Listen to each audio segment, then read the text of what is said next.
বার্তা এক নজর, সবার খবর সমান নজর। প্রধানমন্ত্রী আসার আগে সিঙ্গুরে সাংবাদিক সম্মেলন বিজেপির।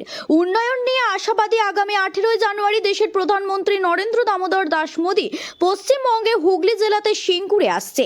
এই সফরকে সামনে রেখে বিজেপি পশ্চিমবঙ্গের সাধারণ সম্পাদক দীপাঞ্জন গুহ একটি সাংবাদিক সম্মেলন করে হুগলি জেলার সাধারণ মানুষকে প্রধানমন্ত্রীর সভায় যোগ দেওয়ার আহ্বান জানান।